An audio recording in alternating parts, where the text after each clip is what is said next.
როგორ მოხდა ისე, რომ რუსეთს 20,000-მდე სანქცია დაუწესდა, მაგრამ ნავთობის გაყიდვის შესაძლებლობა მაინც სათანადოდ არ შეეზღუდა. პირველი, ნავთობის ფასის სტაბილურობა წარმოადგენს არამხოლოდ რუსეთის, არამედ გლობალური ბაზრის სტრატეგიულ პრიორიტეტს.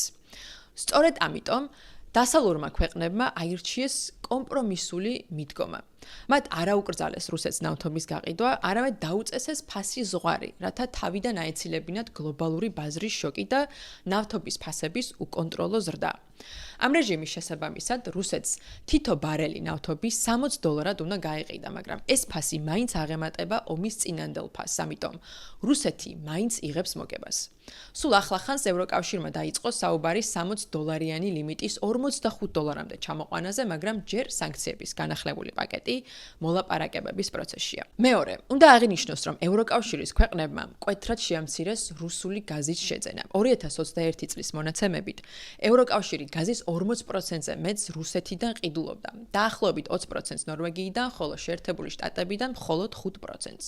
თუმცა 2024 წლისათვის რუსეთიდან გაზის იმპორტი ევროკავშირში 11%-მდე შემცირდა, ნორვეგიის წილი 33%-მდე გაიზარდა, ხოლო ამერიკის 16.5%-მდე. თუ ევროპამ მოახერხა გაზის ახალი წყაროების მოძიება, რუსეთმაც იპოვა ახალი მომხმარებლები. ჩინეთმა, რომელიც ისედაც ერთ-ერთი მთავარი იმპორტიორია რუსეთის ენერგორესურსებისა და მინერალების, კიდევ უფრო გააღრმავა პარტნიორობა. სანაცვლოდ ჩინეთი რუსეთს აწვდის ჩიპებს, ანუ ნახევრად გამტარებს და სხვა ტექნოლოგიურ პროდუქტებს, რომლებიც საჭიროა იარაღის წარმოებისათვის. ასევე ინდოეთი. თუ 2022 წლამდე ინდოეთი რუსული გაზის მხოლოდ 2%-ს ყიდულობდა, დღეს ეს მაჩვენებელი დაახლოებით 35-40%-ს აღწევს. სანამ ნავთობის მყიდველი ჰყავს რუსეთს, მისი ეკონომიკური გაკოტრება რთული ამოცანა იქნება, რასაც მესამე მიზეზამდე მივყავართ.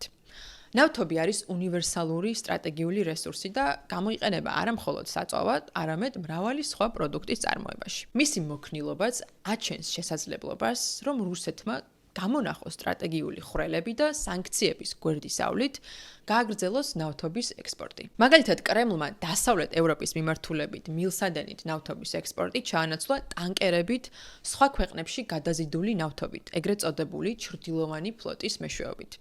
ეს გემები ხშირად სხვადასხვა ქვეყანაშია რეგისტრირებული ფიქტიური კომპანიების სახელზე. მოგზაურობისას ხანთიშავენ სატრანსპორტო იდენტიფიკაციის სისტემას, AIS, რათა დაემალონ მონიტორინგის სისტემას.